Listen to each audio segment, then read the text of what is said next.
नमस्कार, मी संदीप चोणकर तुम्हा भाग्यवान प्रेक्षकांचं अभिनंदन करतो। भाग्यवान आणि अभिनंदन एवढ्यासाठी की आज अतिशय दुर्मिळ अशी गोष्ट आपण पाहणार आहोत। ही दुर्मिळ गोष्ट पाहण्याचं भाग्य फारच थोड्या लोकांना लाभतं। खरं म्हणजे ही डॉक्युमेंटरी पाहण्याचा योग फार थोड्या लोकांना येतो हे आमचे प्रदीप पाटील यांनी पाहिलं आणि त्यांनी ठरवलं की आपण जास्तीत जास्त लोकांपर्यंत ही डॉक्युमेंटरी पोहोचवू।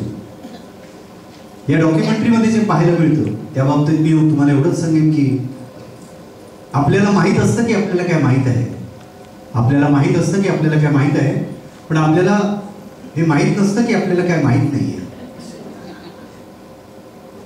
ही ह्या कहाणीची अशी स्टोरी आहे।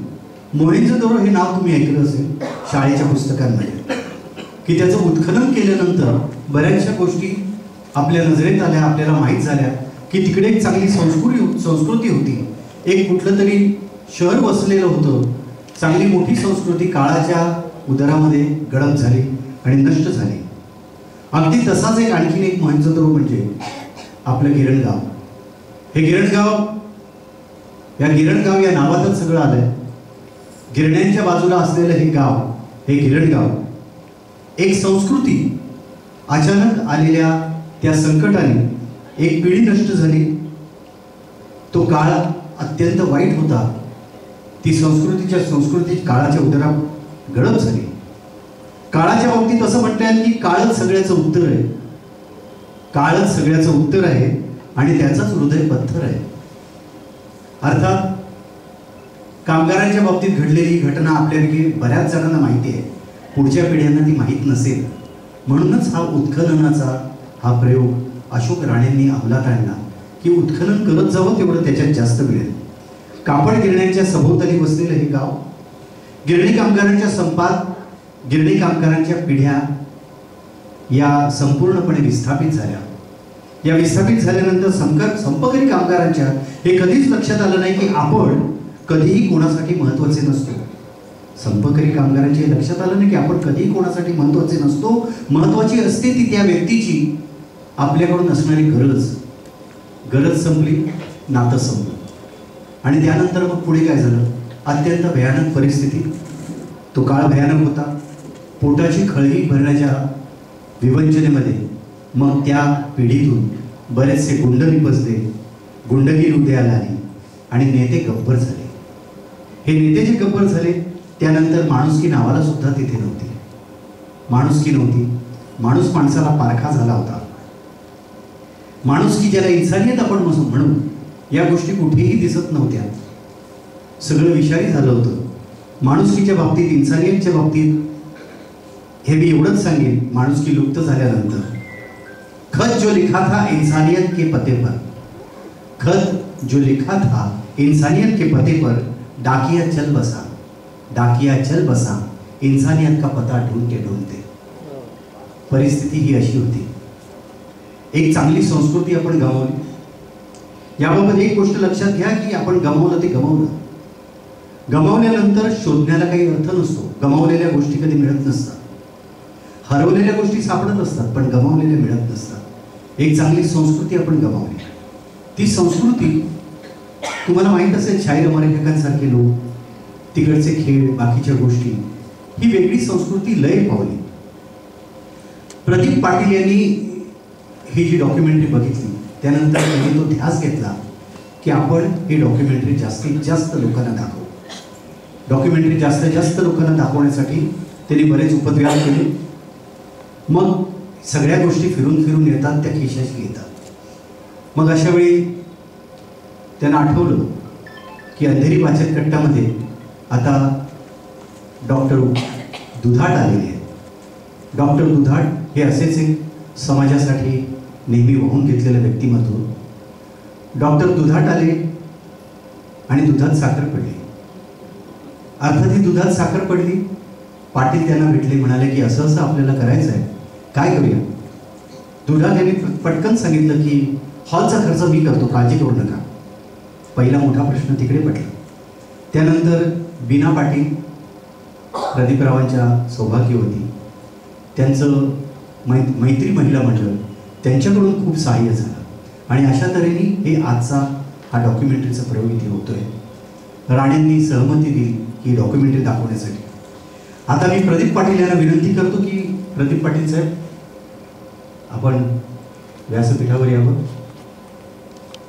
प्रदीप पाटील एक वेगळंच व्यक्तिमत्व आहे. शारीरिक त्रास सोसून सुद्धा कामं कशी करत राहायची हे प्रदीप पाटलांकडून शिकावं. प्रदीप पाटील या सगळ्या गोष्टींमध्ये खूप धावाधाव करत असतात. पाटील साहेब आपण इकडनंच बोलणार का तिकडे येतात?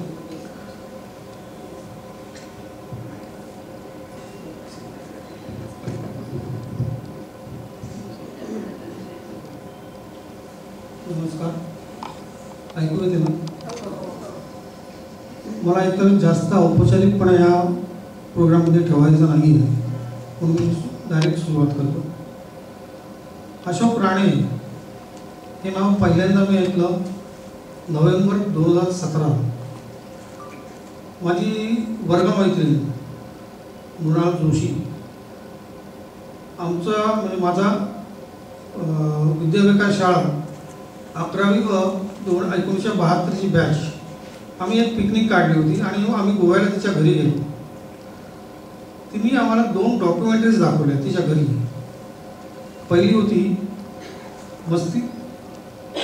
मस्त आहे समा, जी संगीतकार दत्ताराम मोरुती, आणि दुसरी अँथनी गोन्साल्विस हे म्युझिक अरेंजर. या 2 डॉक्युमेंटरी बघून मी एकदम भारावून गेलो आणि मला जाणवलं की अशोक राणे या दिग्दर्शकाची काय ताकद आहे.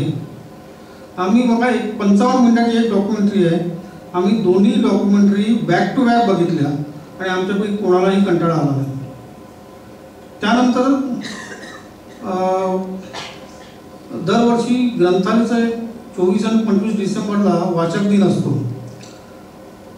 2018 किंवा 19, मला नक्की वर्ष आठवत नाही. ग्रंथालयाच्या वाचक दिनाच्या उत्सवामध्ये पटकथा लेखनाची कार्यशाळा अशोक राणेंनी घेतली होती.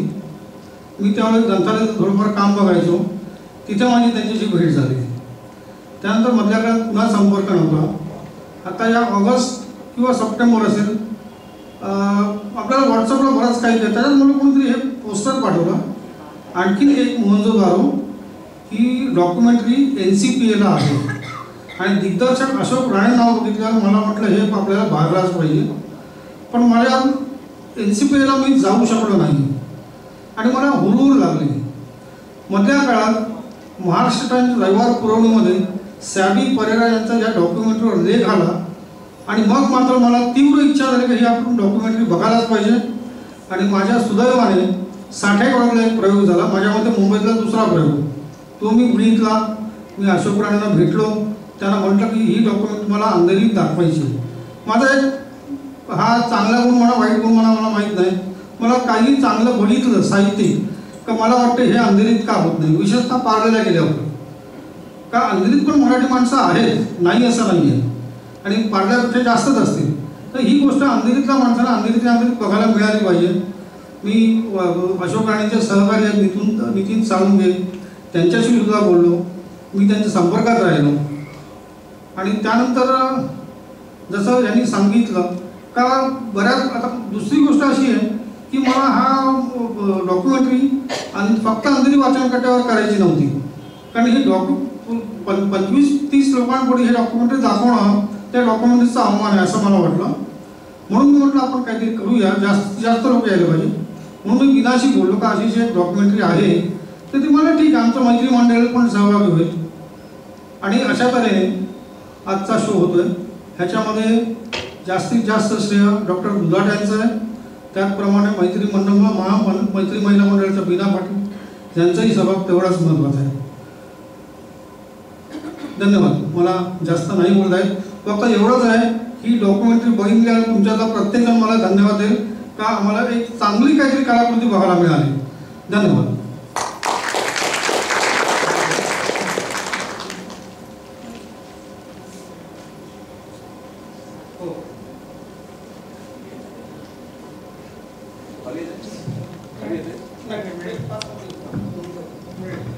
यानंतर या डॉक्युमेंटरीचे सर्वा श्री अशोक राणे साहेब यांना मी व्यासपीठावर येण्याची विनंती करतो. श्री अशोक राणे यांचा परिचय जर का द्यायचं ठरवलं तर तो इतका मोठा असेल की आपल्याला मध्ये एक मध्यंतर घ्यावं लागेल. डॉक्युमेंटरीपेक्षा मोठा त्यांचा परिचय मी जेव्हा सगळं अभ्यासलं तेव्हा माझ्या लक्षात आलं. मी थोडक्यात तुम्हाला सांगतो, अगदी थोडक्यात. म्हणजे त्यांनी पुस्तकं आणि ग्रंथ मिळून हे 10 ग्रंथांची त्यांची लिखाणाची संपदा पूर्ण झालेली आहे. गेली 46 वर्ष ते समीक्षक, अभ्यासक आणि संशोधक म्हणून काम करत आहेत. यापुढे आणखी महत्वाची गोष्ट म्हणजे त्यांना 4 राष्ट्रीय पुरस्कार मिळालेले, 3 आंतरराष्ट्रीय पुरस्कार मिळाले, त्याबरोबर 4 राज्य पुरस्कार मिळाले आणि या आपल्या डॉक्युमेंटरीला सुद्धा राष्ट्रीय पुरस्कार मिळालेला आहे. मालिकांचे पटकथा आणि संवाद सुद्धा त्यांनी लिहिलेले आहेत. असं एक भन्नाट व्यक्तिमत्व आहे.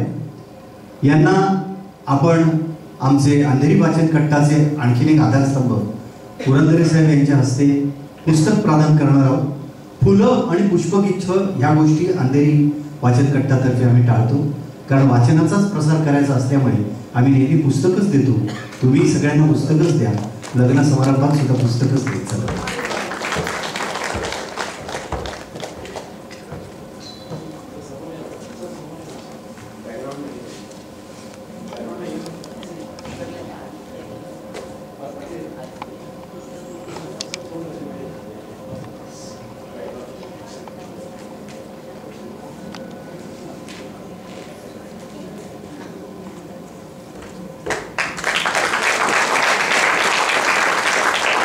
आजच्या कार्यक्रमात फक्त फोटो काढण्याचीच परवानगी आहे. व्हिडिओ शूटिंग कोणी करायचं नाहीये. त्याला काही निर्बंध आहेत, त्याची कारणं नंतर डॉक्टर दुधाट सुद्धा सांगतील. यानंतर मी आमंत्रित करतो डॉक्टर संजय बलवंत दुधाट यांना. श्री दुधाट साहेब हे ऑन्कोसर्जन म्हणून 3 दशकांहून जास्त अनुभवी आहेत. खार पिढी Hinduja hospital, Raheja hospital, critic care Asia hospital इत्या सर्व ठिकाणी त्यांचा संचार चालू असतो. तिकडे आपल्या सेवा देतात. अनेक राष्ट्रीय आणि आंतरराष्ट्रीय परिषदांमध्ये यांचा नेहमी सहभाग असतो. अनेक प्रतिष्ठित पुरस्कारांनी त्यांना नेहमीच सन्मानित केलेला आहे. आणि सर्वात मोठा पुरस्कार मला माहीत असलेला, जो कदाचित त्यांनाही माहीत नसेल, तो म्हणजे की ते एक अतिशय चांगला माणूस आहे म्हणून लोक ओळखतात. हा सगळ्यात मोठा पुरस्कार असतो, तुम्ही नाकारूच शकत नाही. हो, पण इतकंच नाही, मी हे सुद्धा ऐकलंय की त्यांच्या पत्नीने सांगितलं की सर्वात चांगला माणूस आणि सगळ्यात चांगला नवरा सुद्धा ते आहे. हे सगळ्यात आश्चर्यकारक गोष्ट नाही. एवढ्यासाठी की त्यांनी गोष्ट मागच्या कार्यक्रमात सांगितली होती, मी ऐकली, की ज्यांचं लग्न जमलं तेव्हा त्यांच्या पत्नीने असं सांगितलं की त्यांनी तिला असं सांगितलं की माझी ही इच्छा आहे की तुझा नवरा म्हणून मला ओळखलं जावं. किती सुंदर गोष्ट आहे. आपण टाळ्या वाजवूया. श्री संजय दुधाट यांना अशोक राणे यांच्या हस्ते पुस्तक प्रदान करण्यात येईल.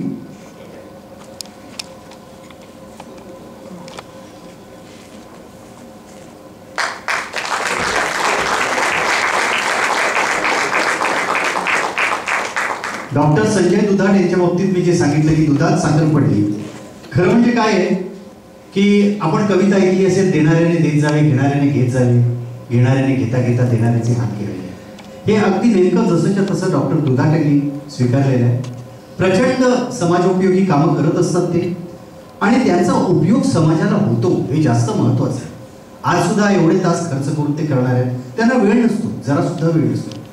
खरं सांगायचं तर चातक पक्षी जो असतो हा ढगांकडे बघून जेव्हा आपले आवाज काढतो, ओरडतो, त्यावेळेला ढग आपला जलवर्षाव त्या चातक पक्षासाठी करतात. एक लक्षात घ्या, तो चातक पक्षाचे ढग कोणी नसतात. चातक पक्षाचे ढग कोणी नसतात, त्या ढगाचे चातक पक्षी कोणी नसतात, पण जलवर्षाव त्याला हवाय म्हणून ढग नेहमी करतात. तसे हे डॉक्टर दुधाट हे या संस्थेला लाभले आणि आजचा आपण हा कार्यक्रम करतोय. न विचारता ते समोरच्याला मदत करायला तयार असतात. आपण यासाठी जोरदार टाळ्या वाजवूया.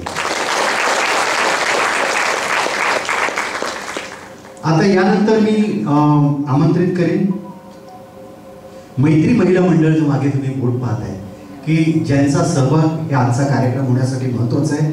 त्यांचे बरेचसे मेंबर सुद्धा आले आहेत, त्यांनी काही कॉन्ट्रीब्युशन केलेलं आहे.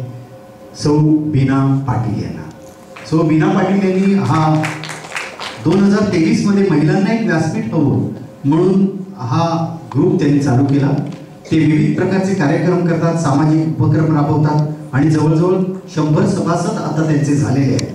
आता तुम्ही विचार करा, गमतीची गोष्ट अशी आहे की एकीकडे हा एक अंधेरी वाचन कट्टा हा प्रदीप पाटील चालवत आहे, तिकडे तो मैत्री महिला मंडळ हे बीना पाटील चालवत आहे. म्हणजे मला असं एक लक्षात आलं की स्वर्गामध्ये जे आपण जोडी म्हणतो, कोणाची जोडी, लक्ष्मी नारायणाची, ते काय झालं, ते दोघे जण ना पृथ्वीवर कुठेतरी येतात म्हणून हे कळलं. असं ते कुठे येतात म्हटल्यावर मी म्हटलं आता शोध कसा लावायचा, तर मी काय केलं, RTI मध्ये मी अप्लाय केलं. मी RTI मध्ये मी अर्ज केला आणि विचारलं की हे कुठे येतात, तर त्यानंतर असं कळलं की ते हे बघायला येतात की आमच्यासारखा दुसरा जोडा हा अंधेरीत कुठे आहे म्हणून. होऊन ते टाळ्या होतो ना. तर अशा या बीना पाटील तुमचं स्वागत आहे आणि तुम्हाला ज्ञात अज्ञातचे लेखक श्री नितीन साळुंखे पुस्तक प्रदान करतील.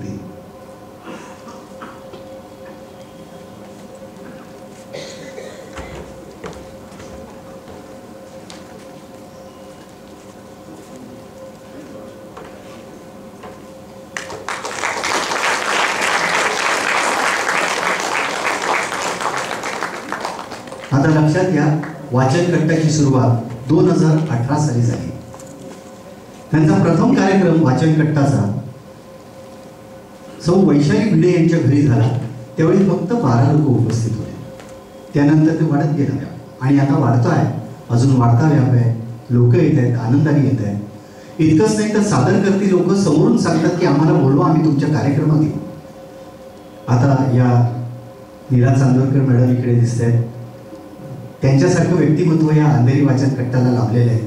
भयंकर अतिशय सुंदर सुंदर पुस्तकं त्यांनी लिहिलेली आहेत. त्यांच्यासाठी बरेच मान्यवर इथे उपस्थित आहेत.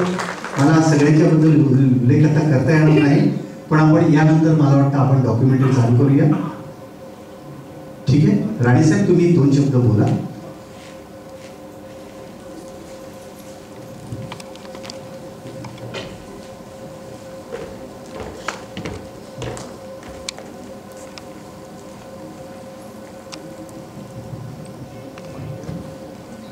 नमस्कार. सर्वप्रथम मी डॉक्टर संजय दुधाट, मैत्री महिला मंडळ आणि अंधेरी वाचन कट्टा आणि आमचे मित्र पाटील साहेब यांचे मनापासून आभार मानतो की आज माझ्या फिल्मचा शो तुमच्यासाठी त्यांनी आयोजित केला आणि तुम्हाला मला भेटण्याची संधी मिळाली. तर मी फिल्मविषयी फार बोलणार नाही, फक्त 2-3 गोष्टी बोलतो सुरुवातीला. की डॉक्युमेंटरी ही पाहण्याची आपल्या देशामध्ये संस्कृतीच नाही. डॉक्युमेंटरी कोणी पाहायला जात नाही, तिकीट पडून तो मुळातून जात नाही. ही फिल्म पाहिल्यानंतर मला खूप लोकांनी आग्रह केला की तुम्ही फिल्मसाठी रिलीज करा, निदान गिरणगावात जिथे भारत माता थिएटर तिकडे करा, दादरला करा.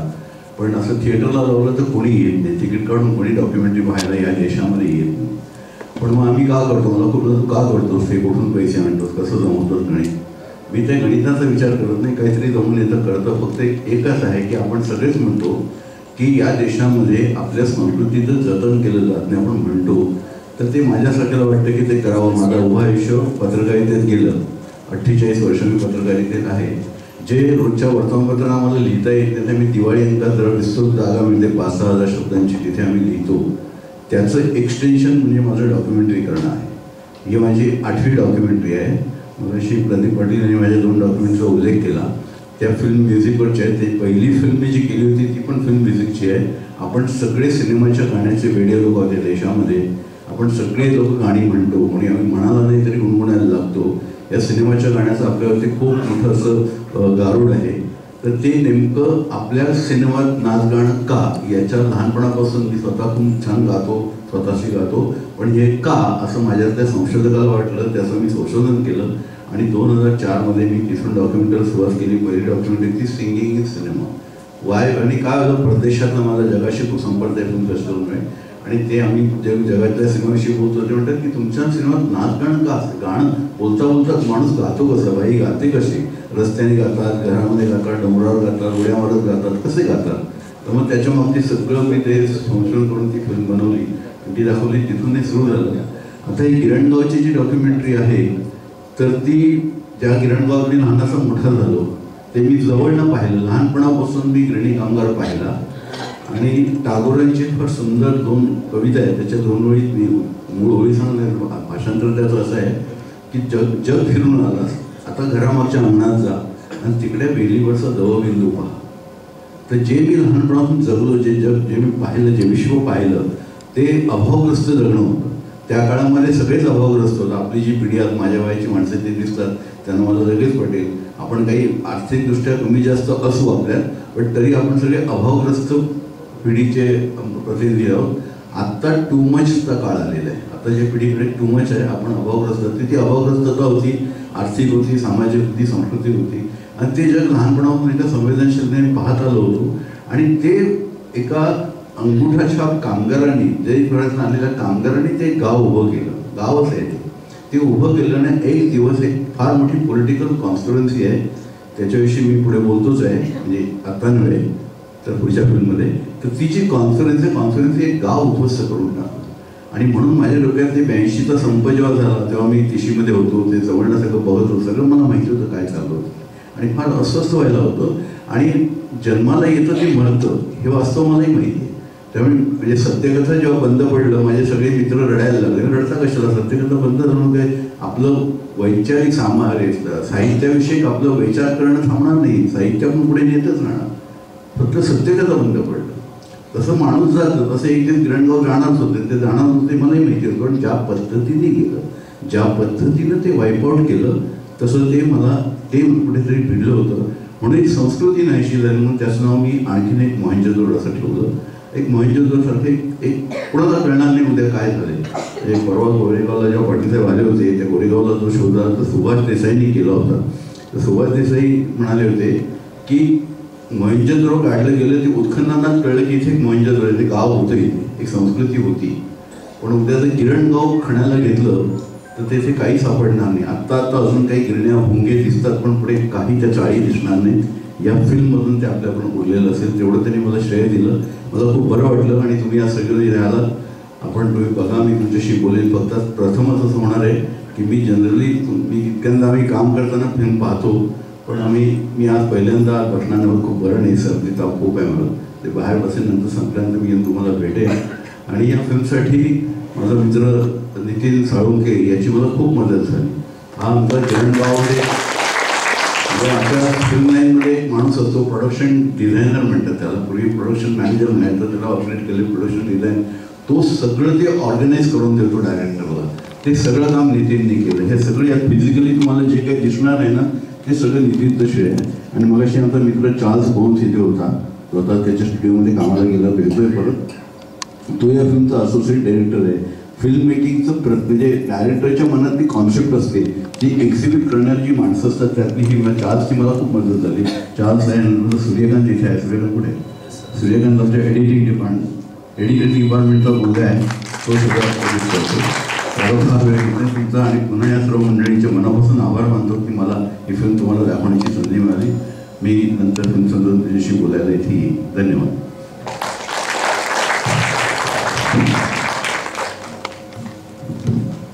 धन्यवाद राणे सर.